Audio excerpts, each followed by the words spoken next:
Porque o Brasil parece um país eternamente preso ao próprio potencial. É a sensação de que atravessa praticamente todas as páginas de Um Desafio Chamado Brasil, livro de Ciro Gomes. Ele escreveu esse livro em 2002, na época em que ele era colunista do Estado de São Paulo. Ele também, inclusive, assinou esse livro, né? Ele autografou esse livro que eu também, quando eu pude levá-lo em um encontro com ele, na época da campanha presidencial de 2018 ou 2022, não lembro bem. Enfim. Talvez seja uma das obras mais importantes para entender não apenas o pensamento econômico de Ciro, mas também com uma visão emocional sobre o país. Aqui ele vai falar praticamente com o leitor, né? O que ele escreveu para um jornal. Porque isso também não é um livro técnico, também não é uma autobiografia, e muito menos um manifesto ideológico. Na verdade, o Desafio Chamado Brasil funciona como uma mistura de diagnóstico econômico, indignação política e projeto nacional. E desde as primeiras páginas, fica claro que Ciro esteve movido por uma obsessão. Explicar porque o Brasil continua travado, mesmo tendo recursos grandes, gigantescos aí em disponibilidade aí para o país. Ao longo do livro, ele tenta determinar a ideia de que o atraso brasileiro seria inevitável. Segundo Ciro, o Brasil não é pobre por incapacidade histórica. Também não seria vítima apenas da corrupção e da incompetência administrativa. O verdadeiro problema é estrutural. O país teria abandonado qualquer estratégia consistente de desenvolvimento. E aqui aparece uma característica muito forte do livro dele. Acredita que o Brasil deixou de pensar como nação. Essa ideia vai atravessar todo o livro. Ele argumenta que o país passou décadas funcionando sem planejamento de longo prazo, preso a ciclos de improvisação econômica, dependência financeira e políticas incapazes de alterar desigualdades profundas. E, honestamente, essa crítica encontra eco em muita gente, independente da posição ideológica. Porque existe uma sensação permanente de que o Brasil vive apagando incêndios, né? Sem nunca resolver problemas estruturais. Só que o livro vai além da crítica genérica. O Ciro tenta construir uma explicação detalhada para o subdesenvolvimento brasileiro. E aí entramos num dos temas centrais da obra, a financiarização da economia.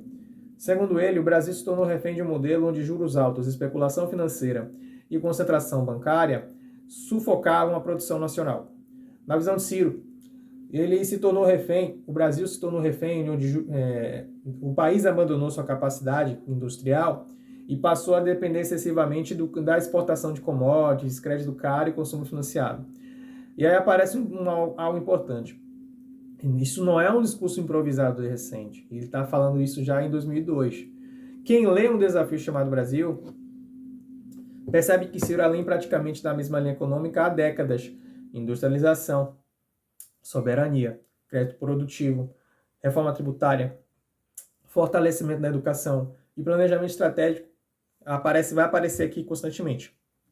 Existe quase uma obsessão com a ideia de reconstrução produtiva de país. Isso diferencia bastante de Ciro de muitos outros políticos brasileiros da contemporaneidade. Enquanto parte da política trabalha apenas em torno das pautas identitárias, escândalos ou disputas eleitorais imediatas, Ciro insiste numa discussão estrutural sobre desenvolvimento econômico. Só que essa também é uma das razões pelas quais seu discurso frequentemente parece denso demais para o ambiente político atual. Porque Um Desafio Chamado Brasil não vai oferecer slogan fácil. É um livro cheio de números, análise econômica, críticas ao sistema financeiro e discussões sobre política industrial. Em vários momentos parece uma aula de economia política do que um livro de campanha. E isso pode afastar parte do público. Era um risco. Mas, ao mesmo tempo, torna a obra interessante. Porque ela revela que um político genuinamente tenta formular um projeto nacional coerente.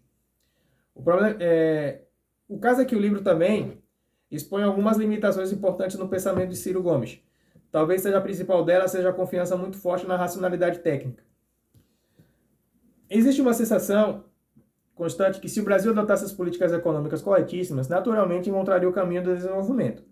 Mas a sociedade real é muito mais complexo que isso.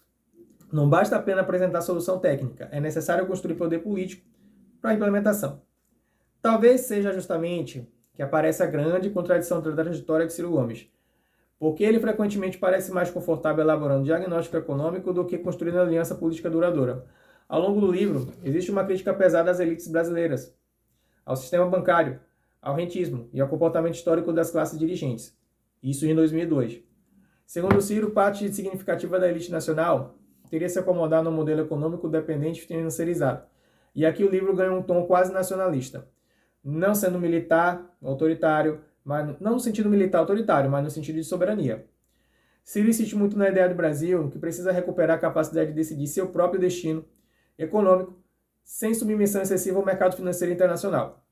E isso aproxima na sua visão tradições desenvolvimentistas da história brasileiras, como a de Getúlio Vargas, Celso Furtado, que pude ler, e a Leonel Brizola, na qual também possuo esse livro, não tive a oportunidade de ler ainda.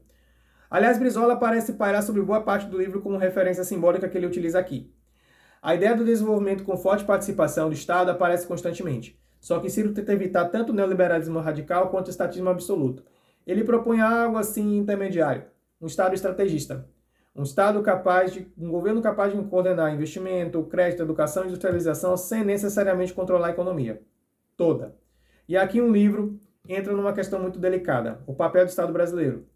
Para Ciro, o problema não seria um excesso de Estado, mas sim um Estado desorganizado, capturado por interesses financeiros e incapaz de formular planejamento nacional. Honestamente, essa discussão continua extremamente atual, porque o Brasil ainda parece dividido entre dois discursos simples. Quem acredita que o mercado resolve tudo e do outro quem aposta exclusivamente na expansão estatal. Ciro tenta escapar dessas duas dicotomias. Só que o livro também possui momentos de excesso de confiança. Em alguns trechos, parece existir a crença de que o país poderia mudar rapidamente caso adotasse as políticas corretas.